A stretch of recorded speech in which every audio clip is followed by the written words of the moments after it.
Hi കൂട്ടുകാരെ, PSC ക്വസ്റ്റ്യൻ്റെ മറ്റൊരു വീഡിയോയിലേക്ക് സ്വാഗതം. എല്ലാവരും സ്കിപ്പ് ചെയ്യാതെ കാണുക. വീഡിയോയിലേക്ക് പോകാം. ഫസ്റ്റ് ക്വസ്റ്റ്യൻ, മനുഷ്യരുടെ ക്രോമസോം സംഖ്യ എത്ര? ഓപ്ഷൻ എ 23 എണ്ണം, 46 എണ്ണം, 22 എണ്ണം, 44 എണ്ണം. ആൻസർ വരുന്നത് 46 എണ്ണം. രണ്ടാമത്തെ ക്വസ്റ്റ്യൻ, ശാസ്ത്രീയമായി മുയലുകളെ വളർത്തൽ ഏതു പേരിൽ അറിയപ്പെടുന്നു? ആൻസർ നോക്കാം. ക്യൂണിക്കൾച്ചർ എന്ന പേരിലാണ് അറിയപ്പെടുന്നത്.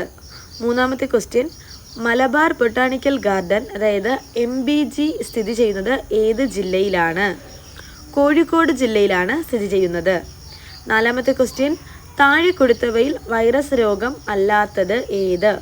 എയ്ഡ്സ്, ചിക്കൻ പോക്സ്, കോളറ, ഡെങ്കിപ്പനി. ആൻസർ വരുന്നത് കോളറയാണ്. ഫിഫ്ത്ത് ക്വസ്റ്റ്യൻ, ലോക പ്രമേഹ ദിനം ആചരിക്കുന്നത് എന്ന്? നവംബർ 14-നാണ് ലോക പ്രമേഹ ദിനം. ആറാമത്തെ ക്വസ്റ്റ്യൻ, താഴെ കൊടുത്തവയിൽ വംശനാശം സംഭവിച്ച ജീവി ഇനം ഏത്? ക്വാഗ, സിംഹവാലൻ കുരങ്ങ്, വരയാട്, മലബാർ വരുക്. ആൻസർ എ ക്വാഗ ആണ്. ഏഴാമത്തെ ക്വസ്റ്റ്യൻ, ഡോട്ട്സ് എന്ന ചികിത്സാ സംവിധാനം ഏത് രോഗചികിത്സയ്ക്കുള്ളതാണ്? പോളിയോ, എബോള, ക്ഷയം, ഹീമോഫീലിയ. ആൻസർ വരുന്നത് സി ക്ഷയമാണ്. എട്ടാമത്തെ ക്വസ്റ്റ്യൻ, കേരളത്തിലെ നാഷണൽ പാർക്കുകൾക്ക് ഉദാഹരണമല്ലാത്തത് ഏതാണ്?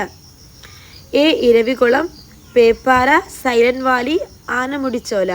ആൻസർ വരുന്നതാണ് പേപ്പാറ ആണ്, അതായത് ബി.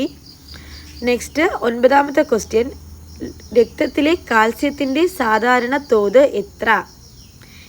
അതിൻ്റെ ആൻസർ വരുന്നത് എ ആണ്, 9 to 11 mg, അതായത് 100 ml. അപ്പം നെക്സ്റ്റ് ക്വസ്റ്റ്യൻ നോക്കാം. ഭക്ഷണ പദാർത്ഥങ്ങൾ ഇല്ലാതെ വരുമ്പോൾ ആമാശയത്തിൽ ഉൽപ്പാദിപ്പിക്കപ്പെടുന്ന ഹോർമോൺ ഏതാണ്? A gastrin, B secretin, C epinephrine, D ghrelin. അപ്പം ആൻസർ വരുന്നത് ഡി ഗ്രലിൻ ആണ്. നെക്സ്റ്റ് ക്വസ്റ്റ്യൻസ് നോക്കാം, സ്കിപ്പ് ചെയ്യാതെ കാണുക. മേഘങ്ങളെക്കുറിച്ചുള്ള പഠനമാണ് നെഫോളജി. ഏതാണ് നെഫോളജി?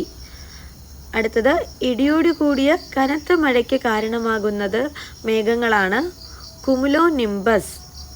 അടുത്തത്, വേലുത്തമ്പി ഗുണ്ടറ വിളംബരം നടത്തിയ വർഷം ഏതാണ്? 1809. നെക്സ്റ്റ് ക്വസ്റ്റ്യൻ നോക്കാം.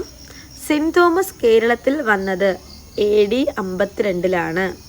കേരളത്തിൽ ഏറ്റവും കൂടുതൽ വ്യവസായ യൂണിറ്റുകളുള്ള ജില്ല ഏതാണെന്ന് ചോദിച്ചാൽ എറണാകുളം. കവിയത്രിയും പരിസ്ഥിതി പ്രവർത്തകയുമായ കേരള വനിത ആരാണ്? സുഗതകുമാരി. കേരളത്തിലെ ആദ്യത്തെ സർവകലാശാല ഏതാണ്?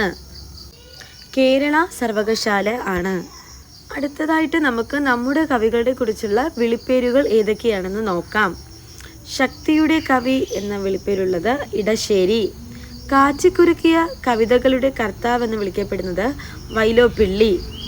ഉജ്ജ്വല ശബ്ദാണ്ഡ്യൻ എന്നറിയപ്പെടുന്നത് ഉള്ളൂർ. ശബ്ദസുന്ദരൻ എന്ന് വിളിക്കപ്പെടുന്നത് വള്ളത്തോൾ. വാക്കുകളുടെ മഹാബലി ആരാണ്? വിളിപ്പേരുള്ളത് P കുഞ്ഞിരാമൻ നായർ. അടുത്തതായിട്ട് നമുക്ക് രാജ്യങ്ങളുടെ ദേശീയ പുഷ്പം നോക്കാം. ഇന്ത്യ താമര, ബംഗ്ലാദേശ് ആമ്പൽ, ഭൂട്ടാൻ നീലപ്പോപ്പി, ബൾഗേറിയ റോസ്, ദക്ഷിണ കൊറിയ ചെമ്പരത്തിപ്പൂവ്, മാലിദ്വീപ് റോസാണ്, പാകിസ്ഥാൻ മുല്ലപ്പൂവ്, ഫ്രാൻസ് ലില്ലി, നേപ്പാൾ പൂവരശ്, റഷ്യ ഷീമജമന്തി, തായ്ലൻഡ് കണിക്കൊന്ന, ഓസ്ട്രേലിയ അക്കേഷ്യ പൂവാണ്, ഇറാൻ്റെത് ടുലിപ്പാണ്, ജപ്പാൻ ക്രിസാന്തമം എന്ന പൂവാണ് കേട്ടോ. മെക്സിക്കോ വരുന്നത് ഡാലിയ. അപ്പം ഇത്രയാണ് ഞാൻ ഈ വീഡിയോയിൽ ഉൾപ്പെടുത്തിയിട്ടുള്ളത്. കൂടുതൽ വീഡിയോസിനായി ചാനൽ ഒന്ന് സബ്സ്ക്രൈബ് ചെയ്ത് വെക്കുക. അപ്പം okay, thanks for watching, signing off.